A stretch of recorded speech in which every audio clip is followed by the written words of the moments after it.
Turning to the broader market, Fed officials are in talks to taper as soon as the end of the year. Here's what Boston Fed President Eric Rosengren had to say yesterday on Closing Bell. In terms of when the taper program would end, my own personal preference would be that we do equal amounts of reduction of both the mortgage-backed securities and Treasury securities, and that we finish off the program mid-year next year. That just reflects the fact that if it's not being particularly effective, there's no reason to drag it out as long as the economy continues to progress as we expect. For more on that, we're joined now by Michael Schumacher, head of macro strategy at Wells Fargo. Michael, thank you for being here. So in that interview yesterday, great interview with Rosengren, commenting on tapering, also noting the employment picture is improving, said that another month of a positive jobs picture would cause him to be supportive of announcing in September that they're ready for a taper. What do you make of that? Do you think the market is pricing this in at this time? No, I don't. It seems very quick, frankly, and it's interesting when you consider the jobs picture. So currently you've got about 6 million fewer jobs than pre-COVID. And this is something the Fed leadership has talked about time and time again. And Chairman Powell has shown really no inclination to taper just yet. And also, when you think about the jobs picture, we should get a lot more clarity in September when the unemployment benefits are reduced, and also when kids go back to school. So the idea of announcing a taper in September seems a month or 2 months early to us.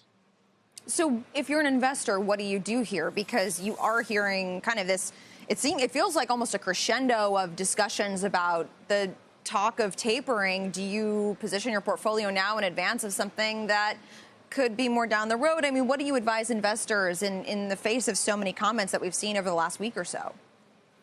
We do think investors ought to be careful. And with respect to most reviewers, what that translates to is probably staying short maturity in treasuries, corporate bonds, that sort of thing.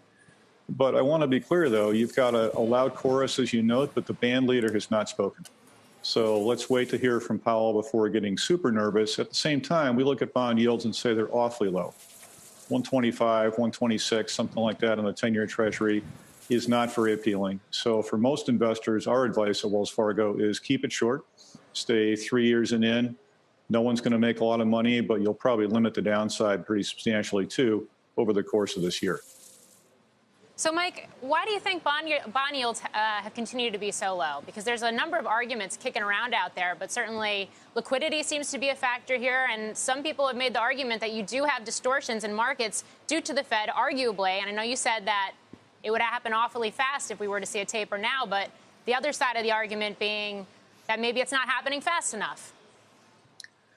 Yeah, yields are super low. There's not much doubt about that, at least from our perspective. And I think you've got to break it down and say, what are the inflation expectations versus what is the real yield?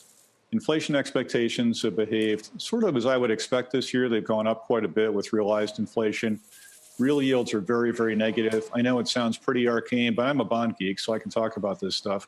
And I know what it really tells us is that going forward, the economic return you'd expect on a bond has become really negative. It tells us a lot of people have become very conservative out there. And I think big picture, you've got a number of investors who are changing their asset allocations. Pension funds, for instance, get a lot of attention. They've had a tremendous couple of years with equities going up, and it makes sense for a number of them over time to shift some of those stock positions into bonds. So a lot of things to come together so far, but we still think that yields are far too low and go up a fair bit by the end of the year.